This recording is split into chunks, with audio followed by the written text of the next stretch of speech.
In this video, I'm going to explain about the bus structure.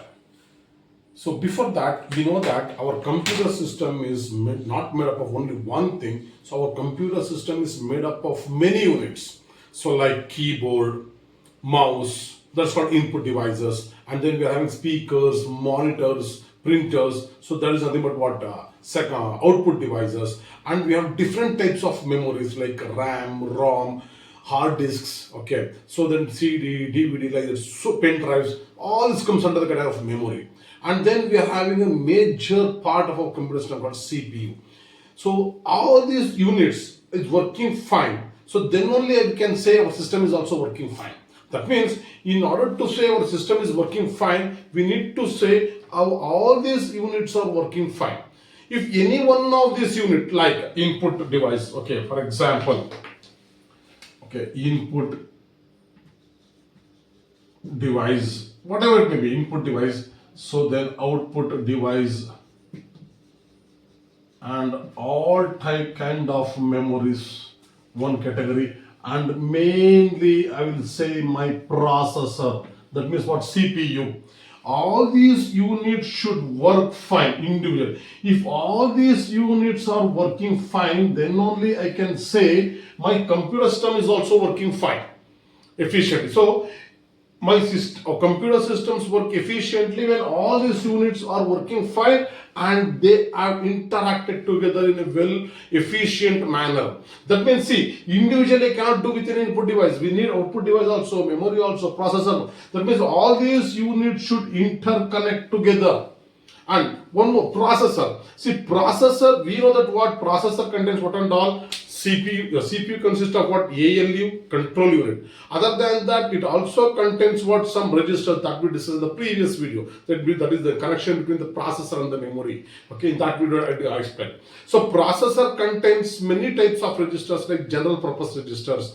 So R0, R1, R2, some RN. Similarly, it consists of some special purpose registers like a program counter, instruction register, stack pointer, link registers, MAR, MDR. It contains so many registers. Other than that, it contains control unit. Control unit, again, it is made up of so many circuits like controllers, like DMA controllers, or interrupt handlers. Okay, so generating read and write signal, or generating the clock circuits. So that is there in the control unit. Again, ALU contains thousands or lakhs of circuits within the ALU. That means, so for every operation, one circuit will be there. Arithmetic operators like adder circuit, subtractor circuit, multiplication circuit. Like that, we are having so many circuits are there. Now, all these circuits has to be connected together and work together in order to make our computer system to work efficiently. So we need to connect these three systems in a well organized and in efficient manner so that our computer system will work fine. Okay, so for that, so what we are using some what wires, that is group of wires we will use. Okay, so this is what group of wires, that means inside there are so many wires. All these wires are binded together. That group of wires used to connect the different functional units of a computer is called the bus. In simple word, bus is nothing but a what? Collection of wires, group of wires, set of wires, whatever you can call. Okay, so the bus indicates the collection of wires which are used to connect all these functional units of a computer so that our computer systems work in an organized and an efficient way. Okay, so now we know that input devices gives the data, takes the data. Input is always gives the data because we are typing. Okay, so from that, so we are giving the data to the processor. Processor takes. So direction will be from input device. So we are giving to this bus. So now output device never. So it will text. Whatever the processor will do or whatever we enter, that will be given to the output device, that will displace. So output device takes the data. But whatever memory it can give the data or take the data. That means we can read and as well as write. So this bidirectional. Similarly, processor can take the data or also can give the data. So processor can take the data either from the input device or from the memory device, or processor can give the data to the memory, or processor can give the data to the output device. So it is also bidirectional. Okay, now this is what a simple bus. Okay, this is my bus. So again, bus is nothing but what? Collection of wires. That's it. So now this is the simplest bus structure. How to connect all the devices? Simply connect one bus like this simple. To that you simply attach whatever the devices you want to connect. See why it is called simple and efficient bus structure. In this way, this is way how we are connecting, because it's very easy to add one more device. Suppose I want to add one more device. Simply add one more device. That's it. Simply add one more device. Suppose I want to delete. Simply I can delete this one. That's it. Over. So that means this very easy to what? Easy to either adding or deleting or detaching any of the devices from the what? From this bus structure. Hence, it is the simplest bus structure what we are using. Now, what is the advantage of this one? So the simplest bus structure is a flexible, so then low cost. Okay, now again, so this bus, so these are very costliest way what we are using in our system. See, don't think that externally we are simply using one wire, not that way. Internally, so there are slots, my tiny wires, it should be connected internally inside the processor. That's very costly. Okay, so that was the bus. Okay, now the advantages we know. What is the disadvantage? At any point of time, how many units can involve in the communication or data transfer? So any two devices can involve only in the data transfer. For example, suppose input device is sending. No, only anyone, either the memory should take or output device should take or processor. Anyone should take. So not at the time both or more than one device should take. So at that time only any two units should involve in the communication. Okay, so on the two units, one should send the data and other one should receive the data. Suppose this is sending, any one of these three should receive, not all three, anyone. Similarly, when this is giving, any one of these two should receive. Or when this is giving, any one of these two should receive. Okay, that means one should be sending, another one should be receiving. So what happens if more than one device sending? Suppose assume this also sends some data. Say let us say some data. Assume this memory is also placed this some data. Now this data will flow here. So whose data is what? We don't know. That's a confusion. Okay, so to avoid that or to identify uniquely whose data is what, so we are allowing any one unit to send the data at any point of time. Okay, so that only one unit can send, so that will be taken by anyone. Okay, so maximum only two devices can involve in the communication or data transfer.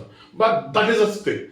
But that is the advantage also and disadvantage. So advantage means we can uniquely identify whose data is what. Okay, the simple. Okay, what is the disadvantage? Suppose assume I want to make or I want to execute some parallel operations or 3-4 operations parallelly.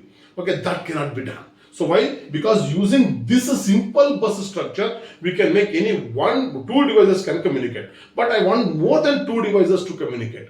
Okay, at that time it's not possible. So how to do that? So for that you should go for one more bus. That means use one more bus. But if using more number of bus, it is very costly. I told this bus is very costly. So using extra bus leads to more cost. Second thing is, as you increase more number of buses, wires internally, the size of the hardware becomes large. As the size of the hardware becomes large, so then obviously it results in what? So what? Bulky hardware, bulky devices. But always we want our devices should be slim, whether the slim mobile or the slim laptop, whatever the devices we want to use, we expect slim devices. But so it will increase as the hardware size. So we better go for the single bus structure. But we can have multiple bus structure also. Okay, this is about the bus structure. Now buses are three types. So first type is what? One is data bus.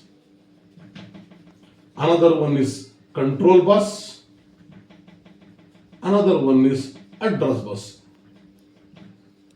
That means this bus, so here only, bus inside only, so inside only we are having many lines. Okay, some are data bus, some are what? Some are control bus. So then some are what? Some are what? Data bus. So like that we are having many wires. But whenever two devices are communicating with each other, so whenever, that means it will communicate in terms of words. That means suppose input device sending, it will send in terms of one word at a time, one word at a time. One word it will send means one word is nothing but, see, one word is nothing but some group of bytes. Okay, suppose your machine is 32-bit machine, so then one word is equal to size is what? 4 byte. Suppose your machine is what? 64-bit machine, then one word is equal to 8 byte. Okay, this is in terms of 32-bit machine, this is in terms of 64-bit machine. So at a time it will send one word. Either 32-bit, that is 4 byte or 8 bytes. It will send 4 bytes. So 4 bytes means what? 32-bit. So there are 32 wires will be there. So 32 wires. So one wire, 1 bit. That means 1 bit per line. We'll call this a data bus or data lines, or control bus or control lines, address bus or address lines. That means bus is divided into 3 types. So data bus, what's the size of the data bus? So your number of bit machines. Okay, that depends upon what? The number of bits your machine will handle. Suppose your machine is 32-bit machine, so then database will be 32-bit, it will be there in the data bus, 32 wires will be there. Okay, suppose your machine is 64-bit machine, then 64 wires will be there in the data bus. So how to decide the address bus? Size of the address bus will be decided by your RAM size. So that I will explain in the previous video. Okay, the size of the address bus will be decided by the RAM size. Suppose your RAM is 4 GB RAM. 4 GB RAM. So now we know that what? 2 to the power of 30 is equal to 1 GB. 2 to the power of 31 is equal to 2 GB. 2 to the power of 32 is equal to 4 GB. That means 32 lines again. The 32 lines for what? Address bus. Here 32, here 32. Suppose if your machine is 32-bit machine, 32 wires in the data bus, 32 wires in the address bus. Total what? 64 lines.